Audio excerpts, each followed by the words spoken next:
Hello everyone.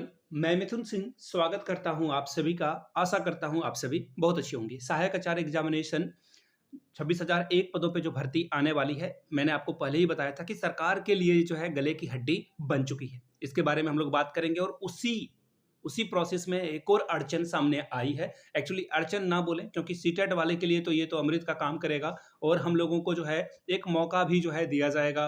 अभी मैं सारी बातें आपको एक्सप्लेन करूँगा कि इसके क्या मतलब हो सकते हैं, क्या कॉन्सिक्वेंसेस हो सकते हैं। सारी बातें आपको इस वीडियो के माध्यम से मैं बताऊँगा। उससे पहले आप लोगों से रिक्वेस्ट है, जितने भी सीटेट वाले बच्चे हैं, उन लोगों से मेरा रिक्वेस्ट है कि आप लोग प्लीज़ कहीं पे जाकर के किसी भी स्कूल में ज़रूर पढ़ाएँ। सपोज़ कर लेते हैं आप टीजीटी की तैयारी कर रहे हैं, है ना? टीजीटी हाई स्कूल झारखंड में आने वाला है। अभी फ़िलहाल 2 ढाई साल नहीं आएगा, उसके बाद ही ये भर्ती आएगी। ये बात आपको भी पता है, भले ही कुछ अच्छे किस्म के लोग नीचे कमेंट सेक्शन में मुझे बोलने के लिए आ जाएँगे, तुम्हें कैसे पता, नहीं पता।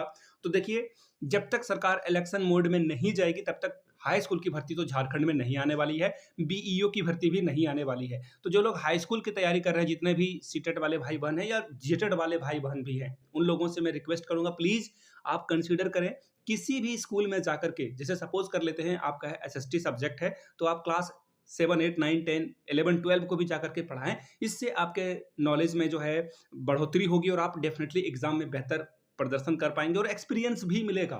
इन फ्यूचर अगर सपोज़ कर लो कि आपको सरकारी नौकरी नहीं मिलती है, तो ऐसे-ऐसे बड़े-बड़े प्राइवेट इंस्टीट्यूट है ना, वहाँ पे आप अच्छी खासी सैलरी जो है अर्न कर सकते हो। तो मेक श्योर आप लोग पढ़ाएँ।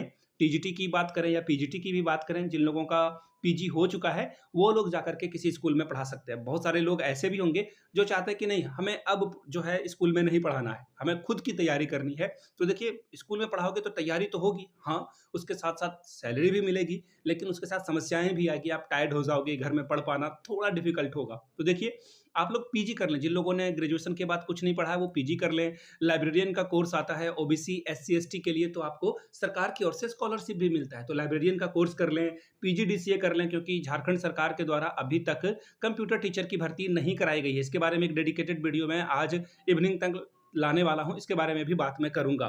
तो ये एक छोटा-सा सजेशन है आप लोगों के लिए। बाकी अगर सजेशन अच्छा लगा हो तो आप इसे अप्लाई कर सकते हैं अपने लाइफ में, नहीं लगा हो तो आप बिल्कुल इसे इग्नोर कर सकते हैं। ठीक है जी?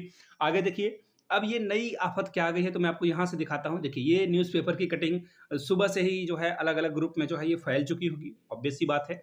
क्या है खबर? देखिए, मामला है हाई कोर्ट का। अब बोलोगे कि ये तो सुप्रीम कोर्ट का मामला है, हाई कोर्ट के बारे में क्यों बता रहे हो आप? देखिए, एक्चुअली क्या हुआ था, हाई कोर्ट में केस किया था केस किया गया था कि पारा शिक्षकों को जो है अधिक अंक के लिए क्यों, कम अंक पे, एक्चुअली क्या है ना कि इनको जो मिनिमम क्वालिफिकेशन वाला परसेंटेज है, उससे छूट दे दी गई थी कि आप जो है, सबसे पहले तो इनको 50% जो है सीटों को लेकर जो है आरक्षण मिला हुआ है। 13,000 लगभग 12,000 समथिंग सीटों पे जो है 13,000 लगभग आप मान के चलिए कि पारा शिक्षकों की नियुक्ति होने वाली है सहायक आचार्य एग्जामिनेशन में। ठीक है जी, वेल एंड गुड है। अब जो है आपको पता होगा कि एक मिनिमम क्वालिफिकेशन रखा गया है पेपर 4 के लिए। 6 टू 8 की अगर बात करें, और 1 टू 5 में भी जो है एक क्वालिफिकेशन रखा गया कि आप अगर 40%, मैं जनरल की बात कर रहा हूँ, 40% अगर आप नहीं लाते हो तो आपका सिलेक्शन नहीं होगा। तो इसको लेकर के जो है सरकार ने क्या-क्या नियमावली में बदलाव लाया, खेल के बीच में नियम बदला और पारा शिक्षकों को जो है छूट दे दी कि हाँ, आप लोग मिनिमम क्वालिफिकेशन को जो है इस अहर्ता को हम लोग खत्म कर देंगे। कुछ लोग हाई कोर्ट गए और हाई कोर्ट ने इस नियम को कहा कि ये गलत बात है। आपको जो है मिनिमम क्वालिफिकेशन को पार करना होगा, मिनिमम कट ऑफ को पार करना होगा, तभी आप पारा शिक्षक जो है सहायक आचार्य बन सकते हैं। तो अब क्या हुआ कि अब कुछ लोग हाई कोर्ट से सुप्रीम कोर्ट की ओर जाना चाह रहे थे, तो सरकार जो है अब एक पार्टी बन करके जो है इस मामले में आगे बढ़ रही है। ये जैसा कि न्यूज़पेपर के कटिंग में है। अब आपके मन में एक और सवाल आ रहा होगा कि सीटेट का जो रिव्यू पिटीशन हुआ है, उसको एक्सेप्टेंस को लेकर के कोई जो है न्यूज़ है, अपडेट है क्या? या फिर सुनवाई कब तक हो सकती है? या फिर उसको एक्सेप्ट या रिजेक्ट होने में कितने दिनों का वक़्त लगता है? ईटीसी कुछ सवालों को मैं छोड़ देता हूँ, क्योंकि जो कॉन्फ्लिक्ट ऑफ इंटरेस्ट है, यानी कि 2 चीज़ों की लड़ाई हो जाएगी। मैं जुड़ा हुआ हूँ सीटेट वाले केस में, मैं यहाँ पे उसके बारे में अगर कुछ भी बोलूँगा तो वो ठीक नहीं होगा, तो मैं यहाँ पे कुछ नहीं बोलना चाहता हूँ। कुछ चीज़ों को हम लोग जो है लेट गो करना चाहते हैं। लेट गो करने का मतलब होता है किसी चीज़ को आप जो है छोड़ दो, है ना?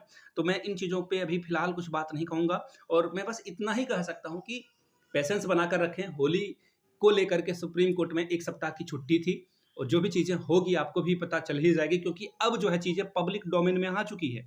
और जो चीज़ें पब्लिक डोमेन में आ जाती है, डेफ़िनेटली आपको पता होगा कि उसको जो है छिपा करके रख पाना नेक्स्ट टू इम्पॉसिबल है इंटरनेट के ज़माने में। तो इस पे जो भी खबर आएगी ऑब्वियसली पब्लिक डोमेन में आ जाएगी। अब देखिए क्या होने वाला है, महाअधिवक्ता एजी जो है, राय माँगी गई थी किसके द्वारा? शिक्षा विभाग की ओर से जो है राय माँगी गई थी। अब देखिए हम लोग एज़ अ सीटेट स्टूडेंट क्या चाहेंगे कि शिक्षा विभाग जो है हम लोगों के फ़ेवर में आए। किसके फ़ेवर में? सीटेट के फ़ेवर में आए और रिव्यू पिटीशन के लिए जो जो भी चीज़ें हुई है, मैं बस इतनी उम्मीद रखता हूँ कि सरकार की ओर से सीटेट को एटलीस्ट सरकार की ओर से जो है सीटेट को सपोर्ट किया जाए। इससे जो है आपको लगेगा कि नहीं भाई हम लोग तो केस अपना खुद लड़ेंगे, आगे बढ़ जाएँगे। नहीं, ऐसा नहीं होता। अगर सरकार आपके साथ जुड़ेगी तो उसमें वो बोलते हैं ना कि वेटेज होता है, लेवरेज। अगर मैं जियोपॉलिटिक्स की बात करूँ, आई लव जियोपॉलिटिक्स, ठीक है? तो लेवरेज वाली बात होती है और लेवरेज बोलो एक ही बात है। तो इससे क्या होगा ना कि डेफ़िनेटली आपको फ़ायदा पहुँचेगा और आप ना जो भी नेगोशिएशन होता है, बार्गेनिंग जिसे आप बोलते हो, जो भी बोलो आप, उससे क्या होगा ना कि आप एक अच्छी पोज़ीशन पे रहोगे। समझ रहे हो मेरी बात को? यानी कि मैं अगर बात करूँ कि सरकार अगर हम लोगों के साथ आ जाए, तो आपको लेवरेज मिलेगी। अगर आप इसको जो है ऐसे समझ लो कि आपके पास जो है एक एज रहेगा, है ना? एज रहेगा कहाँ पर? सुप्रीम कोर्ट में। अब देखिए आगे, अब भी फिलहाल के लिए अब आगे क्या हो सकता है? जो आगे जो है प्रोटोकॉल क्या बनने वाला है, आई मीन क्या जो सिनेरियो है वो होने वाला है, तो मैं आपको 2-3 चीज़ें क्लियरली बता देता हूँ। क्या-क्या चीज़ें हो सकती है, वो अपने पॉइंट ऑफ व्यू से मैं आपको बता रहा हूँ। ये मेरा पॉइंट ऑफ व्यू है या फिर आप बोलो कि ये अपनी मेरी राय है। ये ऐसा हो इसकी कोई संभावना या कोई गारंटी नहीं है। सबसे पहले अब देखिए जो जेएसएससी है, अब रिज़ल्ट फिलहाल के लिए जारी नहीं करेगा। अब देखिए आप मेरे कितने बातों से सहमत हैं, नहीं हैं, आपको मैं बता रहा हूँ। ये मैंने पहला पॉइंट बताया कि अभी जेएसएससी जो है फिलहाल, चाहे वो 1 टू 5 हो, 6 टू 8 हो या 6 टू 8 का साइंस या फिर एसएसटी का रिजल्ट इंडिविजुअली अलग-अलग करके नहीं जारी करेगा। यानी कि पॉइंट नंबर 1, जेएसएससी अभी रिजल्ट जारी नहीं करेगा। आप मेरे कितने पॉइंट से सहमत हैं नीचे करके कमेंट करके बताइएगा आप। अभी मैं आपको और भी चीज़ें बताऊँगा ऑप्शन में कैसे आपको कमेंट करना है। दूसरी बात, कि ये जो एग्जामिनेशन होने वाले हैं, जैसे कि बात कर लें उर्दू की बात करें, उर्दू का भी पेपर, पंच परगनिया का पेपर होने वाला था और एक और पेपर जो है कुरमाली या किसका एक पेपर कैंसल हुआ है। तो ये सारे जो पेपर होने वाले हैं, इसका भी एग्जामिनेशन फिलहाल के लिए टल चुका है। इसका भी एग्जामिनेशन फिलहाल जेएसएससी नहीं कराएगी। ये मैंने 2 पॉइंट रखा, आप सहमत, असहमत इस पे हो सकते हैं।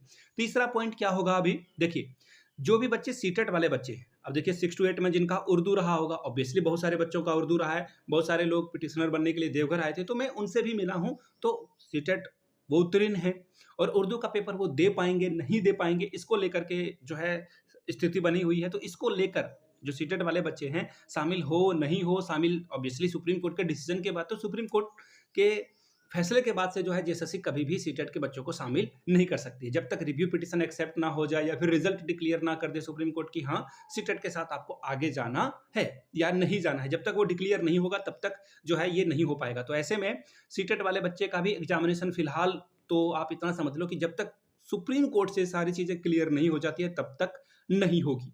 अब देखिए जेटेट ये 3 पॉइंट मैंने आप लोगों को बताया।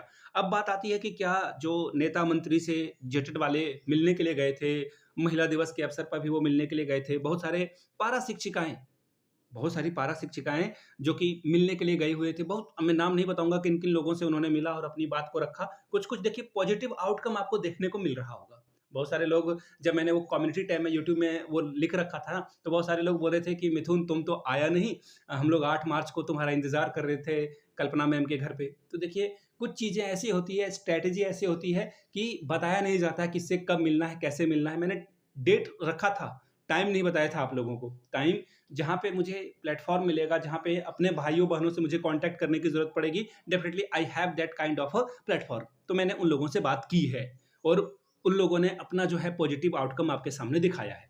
तो अब जो है फिलहाल के लिए रिजल्ट में भी जो है अभी जो है कोई संभावना मुझे नहीं बन रही है कि सहायक आचार्य का रिजल्ट कोई भी मंत्री, नेता या फिर कल्पना मैम के द्वारा निकाल दिया जाएगा। तो ये 4 पॉइंट मैंने बताया। अगर आप मेरे 1 पॉइंट से सहमत हैं तो 1 आप लिखेंगे कमेंट सेक्शन में, 2 पॉइंट से सहमत हैं 2, 3, 4। अगर आप मेरे चारों पॉइंट से सहमत हैं तो नीचे कमेंट करके 4 लिख दीजिएगा।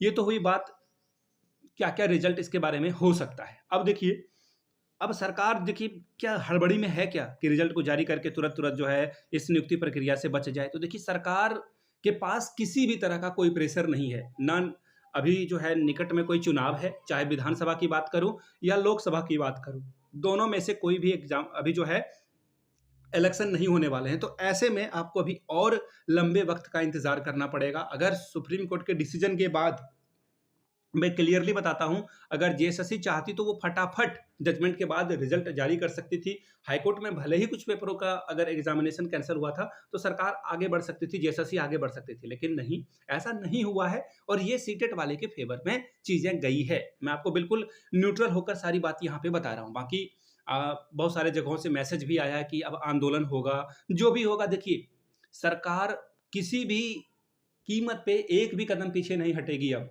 क्योंकि सरकार जिस तरह से चलती है ना, मुझे अच्छे से पता चल चुका है। हम लोगों ने सीटेट का आयोजन हो सॉरी सीटेट को मान्यता मिले, इससे पहले हम लोगों ने जो है नए जेटेट को लेकर के जो है सरकार को ज्ञापन सौंपा, सरकार से मिले, आमरण अनशन किया, लेकिन कुछ रिज़ल्ट नहीं आया क्योंकि सरकार जेटेट नहीं लेना चाह रही थी। और हम लोगों को तो ये अंदेशा था ही कि जेटेट नहीं होगा तो ये भर्ती प्रक्रिया में हम लोग शामिल नहीं हो पाएँगे और फाइनली हाई कोर्ट से हम लोगों को जो है यहाँ पे शामिल किया गया। तो ऐसे में देखिए, सरकार अगर एक बार मन बना लेती है कि ये काम करना है, फिर सरकार को के मन को जो है टटोल पाना, बदल पाना इज़ नेक्स्ट टू इम्पॉसिबल। तो फाइनली मेरी तरफ से यही राय रहेगी कि अभी आप लोग स्नैक्स वगैरह मँगा लें और ये भर्ती प्रक्रिया लंबी चलने वाली है। अभी फ़िलहाल के लिए तो ये 2025 में मुझे नहीं लग रहा कि ये भर्ती प्रक्रिया कंप्लीट होगी। ये 2026-27 तक भी मामला चल सकता है। अब बोलोगे कि नहीं, नहीं, सुप्रीम कोर्ट में जो है चीज़ें बहुत स्मूथली चलती है, तुरंत हो जाता है काम। नहीं, ऐसा नहीं होता है। सुप्रीम कोर्ट में हज़ारों, लाखों केस की सुनवाई जो है पेंडिंग में है। बहुत सारे हमारे देश में आप एक बार थोड़ा-सा जो है गूगल या चैट जीपीटी कीजिएगा, तो आपको आइडिया लग जाएगा कि हमारे देश में जो है केस कितने पेंडिंग हैं और केस का निपटारा किस रेट से जो है हो रहा है। अगर आप रेशियो निकालोगे ना पेंडिंग और ऑनगोइंग केसेस या फिर जो रोज़ केस रजिस्टर हो रहे हैं, वो आपका जो माइंड है ना वो ब्लो कर जाएगा। तो इस तरह से बातें हो रही है। फिलहाल के लिए अभी इतना ही मैं आपको बता सकता हूँ कि ये नियुक्ति प्रक्रिया लंबे बस्ते में ठंडे बस्ते में पड़ने वाली है और इस पे अभी लंबा जो है वक़्त लगने वाला है। बाकी आप लोग जितने भी लोग हैं, फिर से वीडियो के अंत में आप लोगों से रिक्वेस्ट करूँगा, अगर आप कम पढ़े हो, कम पढ़े हो का मतलब ये होता है कि आपने सिर्फ़ ग्रेजुएशन बीएड किया है या फिर डीएलएड ही किया है, तो आप लोग बीएड कर सकते हैं, एमएड कर सकते हैं, पीजी कर लीजिए। आगे की पढ़ाई जारी रखें, कुछ ना कुछ स्किल सीखते रहें। हो सके तो किसी स्कूल में जॉइन कर लें, इससे आप डेफ़िनिटली अपने आप को बेहतर कर पाओगे। बेहतर बनाने की कोशिश में रहें। बाकी केस में तो जो होना है वो तो हो के ही रहेगा। भले ही हमारे पक्ष में या आपके पक्ष में, किसी के भी पक्ष में फैसला आ सकता है। लेकिन कोशिश करें अपने आप को बेहतर बनाने की, इससे एक बेहतर झारखंड, आप खुद एक बेहतर इंसान और आपका जो परिवार है आपका, वो खुद एक बेहतर परिवार बनकर उभरेगा। समाज में आप जो है कुछ आउटपुट दे पाओगे, आउटकम दे पाओगे। तो चलिए मिलते हैं अगले वीडियो में। इस वीडियो को आपने यहाँ तक देखा, प्यार दिया, इसके लिए आप सभी का बहुत-बहुत शुक्रिया। Have a good day.